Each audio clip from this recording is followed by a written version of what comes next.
안녕하십니까. 최태일의 이념 강좌 7번째 시간이 되겠습니다. 이 시간에서는 좌파가 만든 프레임 깨기 3번째 방송을 할 예정입니다.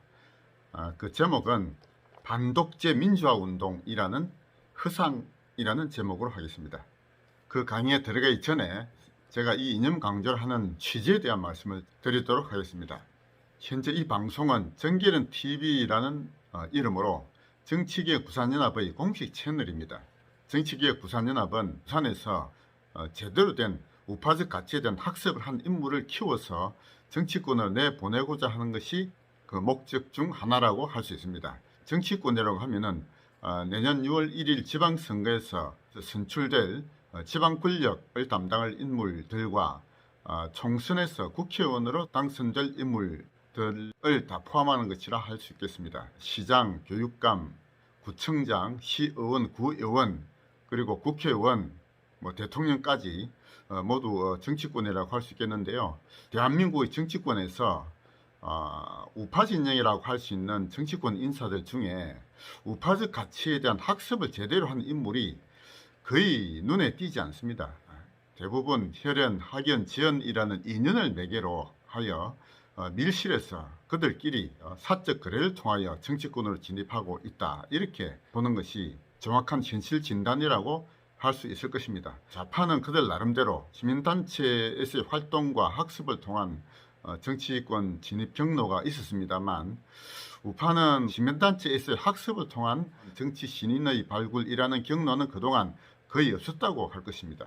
저와 뜻을 함께하는 정계련의 간부분들 모두 정계련에서 학습을 통한 정치 신인의 발굴, 이에 대한 중요성을 다 인정하고 있습니다. 그동안 우파 정치권에 진입하는 경로가 기존의 정치권과 연결된 그런 경로만 주로 있었습니다만, 이번에 저희들이 하고자 하는 것은 정계련이라는 시민단체에서 학습을 통한 정치 신인의 양성, 이것이 가장 중요한 것 중에 하나라고 볼 수 있겠습니다. 내년 6월 1일로 예정된 지방선거, 여기에 출마할 정치 신인들이 앞으로 많이 나오겠죠. 시장, 교육감을 비롯한 구청장, 시의원, 구의원 모두 합하면은 230 몇 개의 자리가 있습니다. 제가 이념 강좌 첫 번째 시간에서 대한민국은 현재 이념 전쟁을 치르고 있다라는 저의 인식을 말씀드렸습니다. 이런 인식은 저희 정계련 간부분들은 대부분 공통적으로 가지고 있는 인식입니다.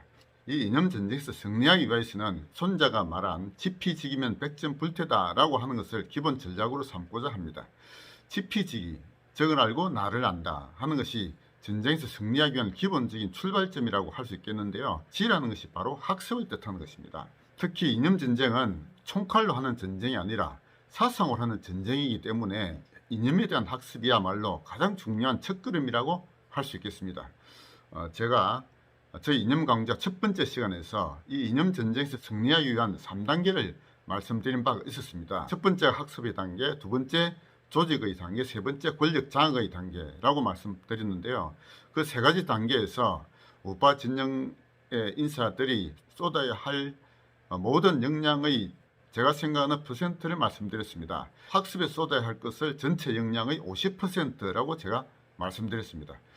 그리고 조직에 쏟아야 될 것은 30%, 그리고 마지막 권력 장악에 쏟아야 될 것은 20%라고 말씀드렸습니다. 저는 특히 이 이념 전쟁에서 학습을 가장 중요시하고자 합니다. 학습하지 않은 상태에서의 싸움, 이것은 그야말로 어리석은 것이라고 생각합니다. 제가 19번 방송 좌담의 2에서 저희 견해를 말씀드린 바가 있었습니다. 전봉준의 우금치 전투를 말씀드렸죠. 동학혁명은 우리의 역사에서 그 나름대로 크나큰 의미가 있었습니다만, 그 우금치 전투에서 전봉준은 지피지기에 대한 기본적인 전략이 전혀 없었던 것입니다. 동학군은 일부 소총도 있었습니다만 대부분 축창으로 무장하였고, 그 신식 군대와의 전투는 전투라기 하기보다는 그야말로 일방적인 학살이었습니다. 그 당시 동학군이 10,000명 정도가 그 전투에 투입되었다고 하는데 생존자는 3,000명 정도에 불과하였다고 합니다. 관군과 일본군의 전사자는 거의 없었다고 합니다. 상대방과 아군의 전력에 대한 학습이 미리 되어 있지 않은 상태에서의 전투는 모두를 죽음으로 이끌고 갔던 것입니다. 대한민국에서 현재 벌어지고 있는 이 이념전쟁은 사상전쟁인데요. 좌파들이 가지고 있는 이념학습의 수준보다도 우파 진영이 그 수준이 보다 높아져야 합니다. 우파에 속한 모든 분들이 100%다 학습해야 된다고는 보지 않습니다만 적어도 그 전투의 지휘관은 기본적인 학습이 되어야 하는 것입니다. 내년 지방선거에 출마하고자 하는 분들은 이 이념전쟁에서 우파 진영의 지휘관이라고 볼 수 있습니다. 이 이념전쟁에서 우파 진영의 지휘관으로 나서려고 하는 분들이 이 이념에 대한 기본적인 학습도 되어지지 않은 상태에서 이 전쟁의 지휘관으로 나선다는 것은 어불성설이라고 하겠습니다. 지금까지의 우파 진영의 정치권 인사들에 대해서는 제대로 된 학습이 거의 이루어지지 않았다고 봅니다. 그러나 적어도 부산에서 우파 진영의 지휘관을 나서서 정치권으로 진입하고자 하는 분들은 기본적인 이념 학습이 반드시 되어야 할 것입니다. 저희 정계련을 통해서 내년 지방선거에 진출하고자 하는 분들은 저희 자유사회연구소가 만든 평가 기준을 통과하여야 할 것입니다. 저는 현재 그 자유사회연구소의 소장이라는 직책을 가지고 있으면서 앞으로 내년 지방선거에 출마할 정치 신인들에 대한 평가 기준을 나름대로 만들려고 합니다. 내년에 지방선거에 출마하고자 하는 정치 신인들이 어떤 기준으로 이념 학습에 대한 평가를 받을 것인지에 대해서 제 나름대로 교재를 지금 만들어가고 있는 중이다, 이렇게 보시면 되겠습니다. 제가 지금 하고 있는 이념 강좌마다 제가 책을 한 권씩 소개해 드리고 있습니다. 이념 강좌 1, 책 소개 1, 이념 강좌 2, 책 소개 2, 이런 식으로 해서 제가 지금까지 모두 6번의 강좌와 책 소개를 하였습니다. 제가 첫 번째 이념 강좌한 날이 2021년 3월 25일이었습니다. 그리고 제 6번째 책 소개한 것이 2021년 4월 19일이었습니다. 한 달 조금 안 되는 기간이었습니다만 그동안에 모두 6번의 이념 강좌와 6권의 책 소개를 하였습니다. 우리나라 현재 정치권을 비롯한 모든 분야에서 종북 주사파 세력이 다 권력을 장악하고 있다, 저는 그렇게 보고 있습니다만 그들은 소위 NL 계열이라고 합니다. NL 계열은 좌파 운동권 중에서도 그렇게 공부를 하지 않는 그룹입니다. 좌파 운동권 중에서 공부를 열심히 한 그룹은 PD 계열이었습니다. 최태일의 책 소개 6번째 시간에서 백모 박성현이 지은 개인이라 불리는 기적이라는 책을 소개하면서 제가 말씀드렸습니다만 PD 계열은 마르크스 레닌주의에 대한 학습을 강조한 계열입니다.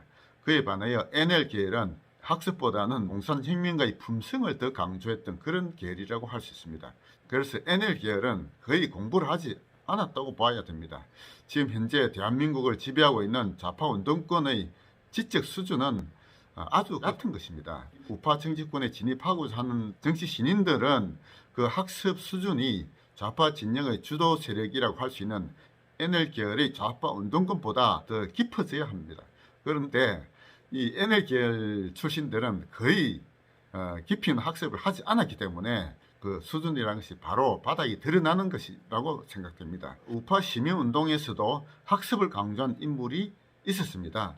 저는 그 인물을 백모 박성현이라고 봅니다. 백모 박성현을 제외한 다른 인물들은 우파 운동권에서 학습의 중요성을 강조한 인물이 별로 제 눈에 띄지 않습니다.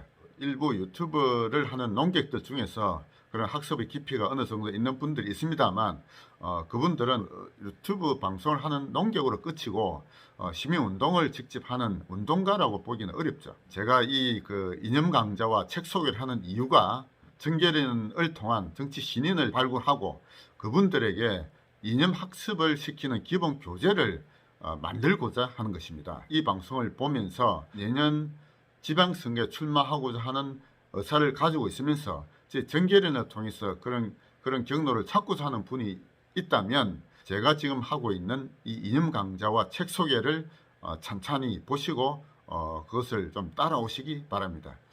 그러려면은 적어도 일주일에 책 한 권 이상은 본다는 그런 다짐을 하셔야 될 것입니다. 저는 이 이념 전쟁에서 우파 진영의 지휘관으로 나서려고 하는 분들은 적어도 이 분야에 에서 책은 한 100권 정도는 보아야 한다고 생각합니다.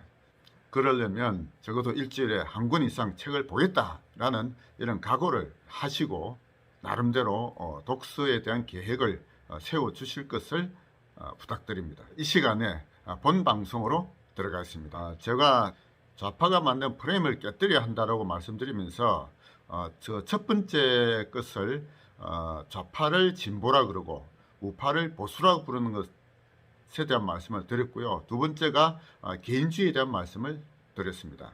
오늘 이 시간에서는 반독재 민주화운동이라는 것에 대한 말씀을 드려보고자 합니다. 좌파는 반독재 민주화운동한 것을 마치 큰 그들의 훈장처럼 자랑하고 있습니다. 그러면서 젊은 시절 그 몇 년간 한 그것을 가지고 평생 울거먹고 있는 중이죠. 자신들만이 아니라 자식들까지 세습시키고 있는 중이다, 이렇게 볼 수 있습니다.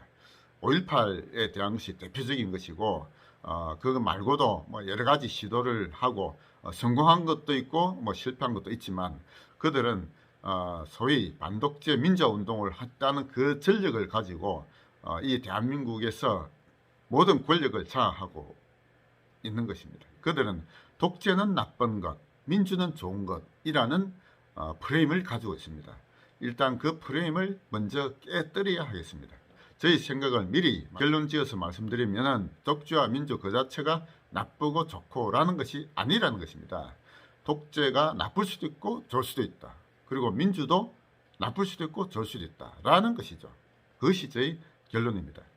먼저 민주주의에 대한 말씀을 드려보겠습니다. 민주주의라고 하는 것은 지고지순의 가치다, 이렇게 상식적으로 알고 있는 사람들이 참으로 많습니다. 그러나 그것은 잘못된 상식이다 라고 말씀드립니다. 민주주의라고 하는 것은 저는 그 번역 자체가 잘못됐다고 생각합니다. 민주주의의 어원은 데모크라시거든요. 민주주의, 데모크라시. 그런데 우리가 주의라고 하는 걸 붙이려면은 원래 이즘이라고 하는 것이 붙어야 됩니다. 이즘, 즉 그것은 사상이나 가치를 내포하는 의미라고 볼 수 있겠죠. 사회주의, 소셜리즘, 공산주의, 커뮤니즘, 자본주의, 캐피탈리즘, 자유주의, 리버럴리즘, 그 외에 뭐 개인주의, 인디비주얼리즘, 집산주의, 컬렉티비즘, 뭐 그 외에 이즘이 붙는 단어들이 굉장히 많습니다. 그런데 이즘이라고 하면은 어떤 그 가치를 내포한 단어다, 이렇게 보아야 할 것입니다. 그에 반해서 데모크라시는 이즘이 아니죠. 크라시가 붙습니다. 크라시가 붙는 단어는 통상 세 가지를 볼 수가 있습니다. 오토크라시, 아리스토크라시, 데모크라시. 이것이 크라시가 붙는 대표적인 세 단어입니다. 크라시라고 하는 것은 지배를 뜻하는 것이죠. 지배라고 하는 것은 의사결정을 누가 하느냐라는 것이라고 볼 수 있습니다. 의사결정을 혼자 하는 것, 이게 오토크라시죠. 오토크라시는 그래서 독재 정치라고 번역됩니다. 소수의 귀족들이 의사결정하는 것, 이것이 아리스토크라시라고 하는데 이 귀족 정치라고 번역됩니다. 그렇다면 데모크라시는 뭐냐? 다수가 의사결정하는 것을 뜻합니다. 따라서 데모크라시는 대중정치라고 번역되어야 한다라고 저는 생각하고 있습니다. 만약에 데모크라시를 대중정치라고 번역했다면 이 민주주의라는 것에 대해서 이렇게 무조건 지고지순의 좋은 가치다라고 아마 생각하지 않았을 것이다 라고 생각합니다. 이 데모크라시에는 가치라는 개념이 원래 내포되어 있지 않은 개념이라 저는 그렇게 생각합니다. 의사결정을 하는 주체가 누구냐에 따라서 결정되는 것이지 그 속에 좋고 나쁘다는 옳고 그르다는 가치 판단 기준이 그 속에 들어가 있지 않다는 것입니다. 크라시가 붙는 단어 세 가지가 결국 의사결정을 하는 주체가 누구냐에 따라서 구분되는데, 오토크라시는 혼자서 결정하는 것, 아리스토크라시는 소수의 집단이 결정하는 것, 데모크라시는 다수 대중이 결정하는 것, 이렇게 봐야 되는데요.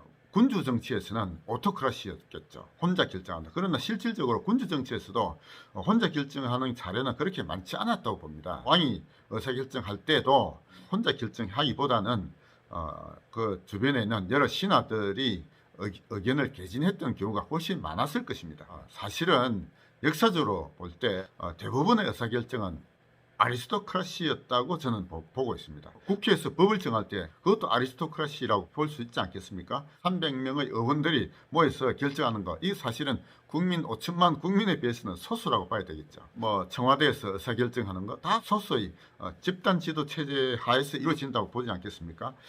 혼자서 결정하는 것이 항상 틀리느냐? 그렇지는 않죠. 어려운 수학 문제를 냈을 때 대다수 학생들이 맞추지 못하더라도 선생님은 그 정답을 알고 있지 않습니까?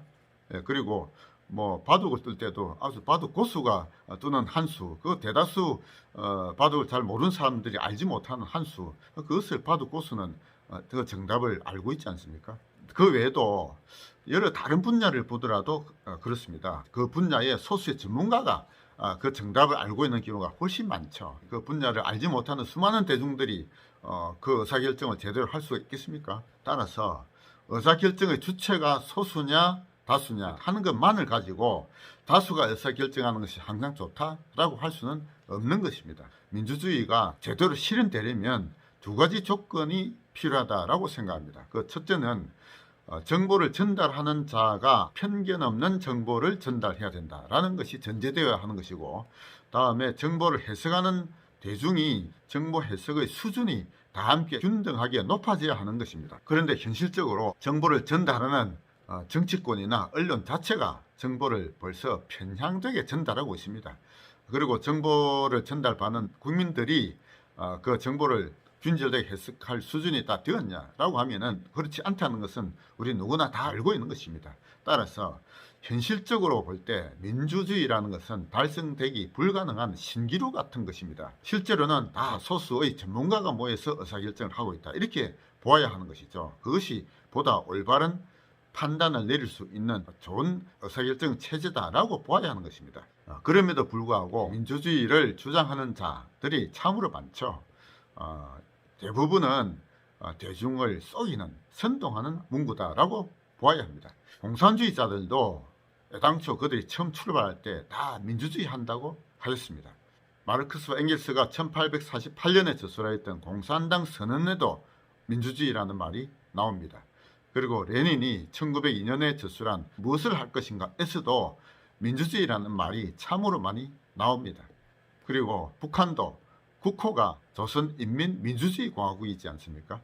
민주주의라는 것은 결국 다수의 지배, 다수가 의사결정한다라는 것인데요. 다수가 의사결정하는 것이 옳을 수도 있고 틀릴 수도 있죠. 그건 뭐 우리가 조금만 생각해보면 누구나 알 수 있는 상식이라고 봐야 할 것입니다. 독재가 항상 나쁘냐? 그렇지 않죠. 독재는 혼자서 결정하는 것인데, 혼자서 결정하는 경우가 옳은 경우도 굉장히 많습니다. 따라서 반독재 민주화 운동, 이것이 과연 항상 옳은 운동이었느냐? 아닌 것입니다. 사실은 우리 대한민국에서 반독재 민주화 운동은 좌파들이 대중을 선동하기 위한 그들의 좌파 운동이 대부분이었다라고 봐야 합니다.